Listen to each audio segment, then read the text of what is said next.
Let's talk about one of my famous frameworks that I created in order to define what true success means to me on building this man of what success is, right? So thanks for watching this YouTube video. I'm Austin Hancock. What I'm going to dive into is a framework that will make you think. It will probably hurt your feelings, guaranteed, and it will provide as much value as you let it. Okay, you may have seen my shirts. They say mobile, agile, lethal. Mobile, agile, lethal is a framework that I've created. One, I've adopted a lot of the concepts from the Marine Corps and I've implemented them into my own mindset, in my own life, in my own concepts, I should say, of how to live and what I really want, right? I tell the famous story of one of my buddies, TCAV. He was on a podcast with me and he'll be on our new podcast coming up, The Outsider Show. We're going real, we're going formal, we're going as legit as it can go. It'll be on the Outsider Show channel, not on this channel, but there'll be clips on this channel as well. And he said to me when I first met him, he was getting out of the French Foreign Legion, and I remember asking him when I met him in Dallas, Texas, and he was on my impromptu podcast that we shot. And I said, "Man, what do you got to bring back? Like, you were out in being a French Foreign Legionnaire after you were a team guy. How much stuff do you have to carry? You know, is it a big Connex box? You got a shipping container? Blah blah blah blah blah." I'm thinking, he's a little older in this time versus me being in the military when I was, and he's probably got some stuff. He goes, "Hey, if you know how TCAP talks, he's like, brother, hey bro, I got 2 sea bags, man. Got freedom of movement, bro." And I was like, damn. And at this time in my life, I had a 3,300 square foot office that I had just let everybody go from because I was so tired of showing up to my own prison, which was a whole nother story. And I had a roughly around 5,000-ish plus square foot house right around the corner that I could walk to. The office. I could walk from the house to the office, right? I could walk my kids to school. I could walk to my office. I designed all of this and I thought this all out. I bought this lot because of this. I bought the office because of this. I had a beautiful trail to walk to. This is all back in Oklahoma. I was just shocked.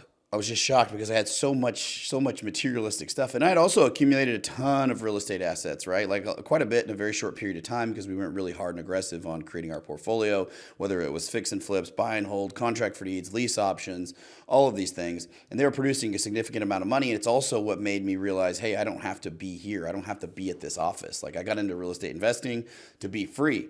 And that kind of brought up the subject when I drove home from Dallas and TCAV went back to France. It brought up the subject of me and what we really wanted. My wife and I were talking on the way home, and I'm like, damn, that was really legit. Like, I want that. I want more freedom. I don't want to be so attached to these things. And I think that concept comes from her and I have built our own homes, our own custom homes. We picked out the tile. We picked out the granite. We picked out the grout.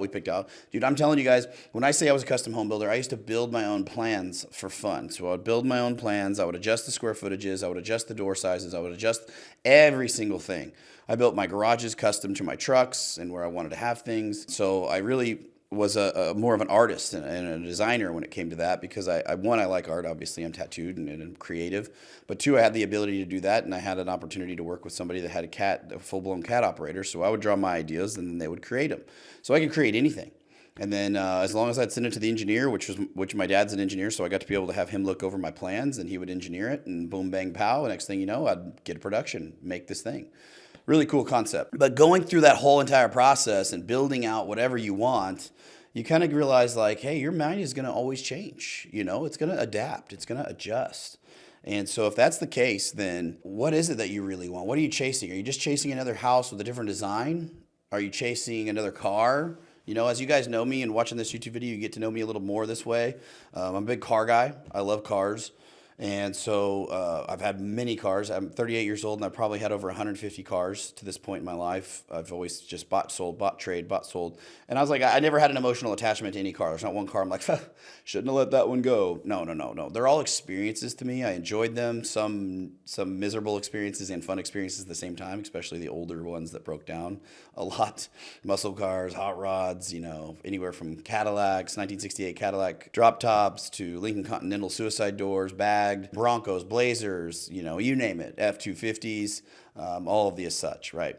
And so that being said, what I'm trying to get at is that you may not be attached to these materialistic things. And so when TCAP told me that, I was like, damn, I definitely want some more freedom of movement. Freedom of movement sounds amazing. I've always wanted to travel the world more. I've always wanted to live in another state. I've always gone after this. I've had these aspirations, right? That's why I joined the Marine Corps in the first place, was because I like to be adventurous. I wanted to travel. I wanted to go test myself. And so the mobile, agile, lethal framework stems from me thinking through that and applying some of the things that I had learned from being in the Marine Corps and then being an entrepreneur and being a father And so all of them apply that way. So let's dive into it a little bit right here. This is just a very quick overview. If you guys want to learn more about the Mobile Agile Lethal Framework, hit me up on Instagram, austin.hancock1. I'm happy to respond and DM back, or click the links below and join one of our communities. So like our Apex Training Club is an amazing community of where you can get fit and jacked and get into the best shape. We're also coming out with an app that's going to be stupid cheap every single month. And then the Apex Elite is a group and a community of people, one, getting better physically, but also getting better financially, growing, creating wealth, creating a business and or modifying their business so that it can do exactly what I'm getting ready to tell you guys now, which is the Mobile Agile Lethal. And we're going to go through it really quick. So mobile, what is mobile? What's mobile, right? Well, I wanted to be mobile like TCAV was. I didn't want to be so sucked down, right? I mean, mobility, what is mobility? It's quick. It's the ability to, how fast can you move? How much are your teeth sunk into where you're at? Well, my mother-in-law lives here and my family's here, and I've heard the excuses when I moved from Oklahoma to California. Well, our kids are in sports, and I'm like, dude, your fucking kids aren't going to be friends with those kids for the rest of their life anyway. And if that's the case, is that what you want? Do you really want them to be friends with little Timmy and little Johnny and little Stacy? No, they're going to grow and they're going to go attack the world. That's what you'd want for them. So why don't you show them it's possible? Right, so mobility means the ability to move. Like if you want to go around and you want to move. Like when I moved to California, people said, well, why are you moving? What reason? Because you have to have a reason if you're going to do something off the rails, right? You have to have a reason. I said, because I want to. Because I want to. I looked at multiple places. I looked at Scottsdale, Arizona. I looked at Boca Raton, Florida. I looked at North Carolina. And then I was like, dude, San Diego was my jam when I came out here in the Marine Corps. Let's freaking go back. And fortunately, my wife, she's like, dude, let's do it. The weather's amazing.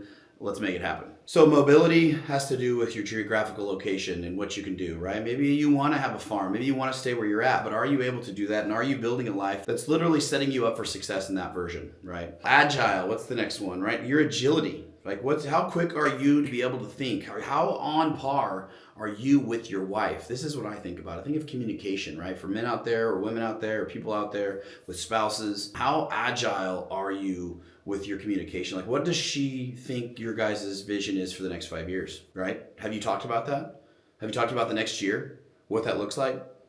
So many people come to me, I want to quit my job, I want to change my life, I want to do these things. I'm like, okay, well, what's your plan? Oh, I haven't talked to it. I don't have a plan. I'm like, well, I just want to. I'm like, okay, well, if you don't have a plan, then you're set up for failure, right? So you have to have a plan to succeed. So you have to follow it. Things are going to change and adjust, right? That's how we adapt and overcome. But when that plan, like, what is your plan? Have you talked to your spouse about it? Have you planned this out? Have you thought about it? Well, I want to hear a real strategy. If you're being serious, be fucking serious. It's time to get serious, right? Otherwise, it's just a fairy tale. And quit lying to yourself, quit lying to me, quit lying to yourself, quit watching motivational videos, quit watching educational videos, quit watching all this stuff. Go do your job and be realistic with yourself and sit there and cry about where it is and just wrap it all up. And if that's your choice, go for it. But that's not my choice, right? That's not my choice. My choice is to live the life to the fullest and to test myself and to grow and to learn and achieve the version of success that I see in my head today. And that's going to continue to move and continue to adjust as I keep going down there, right? So mobility, agility, man, gosh, how communicative? How on the same page are you? How agile are you guys with your topic? Can you look at your wife in a conversation where you're talking to another couple and just smell and sense, you're smelling your spider senses? Can you guys tell exactly what's going on and where this topic's going? Can you guys work together and communicate without even saying a word, right? How close are you? Right? How agile is the whole family in working together systematically, right? Or are you guys all hung up on all sorts of materialistic crap? And you're like, oh, well, these things, I don't know how much crap you accumulate in your house, but I accumulated a ton having 2 kids under the age of freaking 3, like I said, both of them. And then you get all the toys, and then the hand-me-downs, and then I got the furniture, and I'm supposed to buy all this furniture, and I got to make this house look beautiful. And then I got to get the garden, and then I got the lawn looking good, and then I get the truck, and I got to make the truck look good. Like, you have all of these things, but like how close, how much money did you spend to get there? That's what I think of when I think of materialism. Right? Don't get me wrong, I like to modify my cars, but if modifying my cars or doing these other things is going to, or if my wife's spending hundreds of thousands of dollars on decorating the home, but we all sit here and talk when we lay down, one day we're going to move to France. One day we're going to travel the world. It's like, no, we're never going to be able to travel the world. You just fucking spent 2 different investment property houses on furniture for this home. It doesn't make sense. Or you too, buddy. It's not going to make sense if you're over here buying new motorcycles and dirt bikes and crap, but yet you can't afford to learn how to financially set yourself free. Come on. Have some agility. Be a man, be a woman if you're watching this. Be a fucking adult and set yourself up for success and invest in things that will give you an ROI. One, life experiences. Two, yourself. Actually, it's reverse. Yourself is the best because then you can learn how to make more money, right? Okay, I wouldn't be where I am today. Rant over on that one. Mobile, agile, lethal. Lethal. Lethal comes in two forms. I'm going to take from the last one too. You're a very lethal couple when you and your spouse can communicate. You're a very lethal unit when you can communicate. When you see a top tier group of operators, they don't even have to talk when they're on an op. They can give each other eye signal, head signal. They already know the whole plan and you are fucked. You are completely screwed, right? Why? Because they're freaking top tier. They've been communicating, they've been drilling, they've been working together, they've been communicating, they've been drilling, they've been working together over and over, sleeping together, eating together, all of this. They know everything about each other. You could just look over there and bam, he takes that, boom, he takes this. I see this guy saying this, boom, move on that, right? Same concept goes for you and your marriage. How lethal are you guys? Men, how lethal have you created your relationship? How on par are you with your spouse? How together are you with your spouse? Right? Are you guys on the same page, or are you talking shit about her in public, or is she talking shit about you? You know, and if that's the case, then you guys need to have a deep discussion about what it is. If you don't like the way she's doing things, if you don't like that you're not having sex, if she doesn't like that you're fat as shit, right? Then you guys need to be open about it and don't be a little bitch and be mad that she says that about you if you know it's the truth. You could solve those problems. It goes to extreme ownership, right? Own that shit. Fix that shit. If you can't fix a problem, you can't admit to. So you got to admit to the problem. And if she's saying you're a fat ass and she doesn't want to have sex with you every night anymore, then I'll be damned. You're probably right. And she's being a prude ass. Yeah, probably she could work on that, but you got to go back and figure out why. Was she always like that, or did you just become disgusting? Right? Or are you promising all of these pipe dreams that you told her at the altar that you're not doing? I have a good example. I had a friend at the time, and his wife didn't trust him to do anything. I said, you can get into real estate investing, bro. You can get into business. I'll show you exactly how. I've even taught so many people how to do this successfully and make $40,000, $50,000 in their first 90 days. And he's like, what? I'm going to get into it. I'm excited. Well, guess what his wife says? She says, you are not going to be hanging out with Austin anymore. You're not going to be talking to Austin anymore about all these pipe dreams, about all these goals, about all you're quitting your job and shit, because this son of a bitch couldn't follow through with anything. He was one of those guys that jumped from grass is greener, grass is greener, grass is greener, grass is greener, and kept doing it. So how was she supposed to have faith in him? I mean, actually, as much as she didn't like me because of the things I was telling her husband to do and giving him these grand visions, she knew him better than I did. She said, oh, he's just one of those guys that just continues to fucking get excited about stuff, buys a course or listens to a buddy for free, takes action for 2 days and then quits. And then goes to the next thing.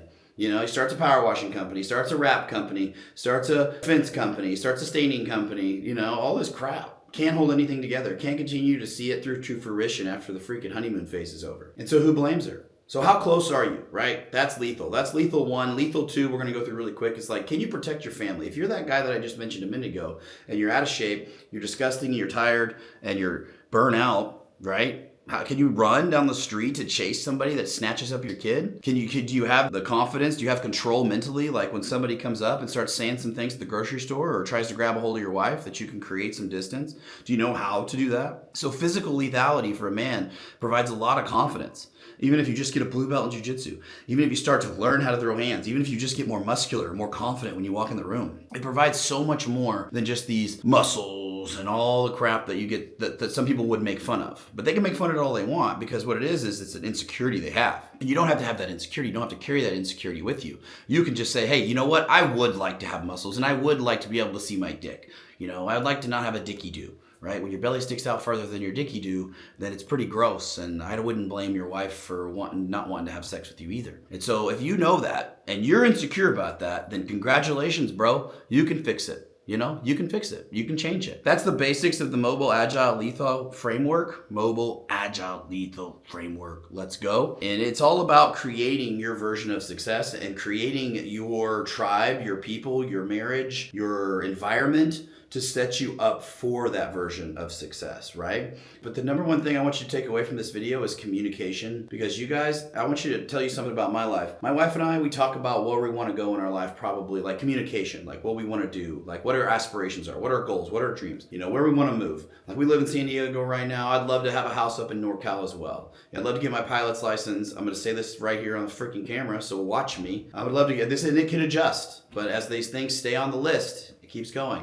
I want to get my pilot's license and fly up north, be able to take my family skiing, be able to take my family boating, be able to do all of these things, which truly provides a mobile, agile, lethal framework, right? It gives me the agility to move around. It gives me the mobility to see the world and go travel. And you know what? I'm always going to work on my lethality. My lethality is here and it's also physical. And you guys can do the exact same. There's one thing that I'm a huge advocate for is stop playing small, and you can have it all. You can have the family, you can have the faith, you can have the finances right, you can have the fitness right, you can have it all.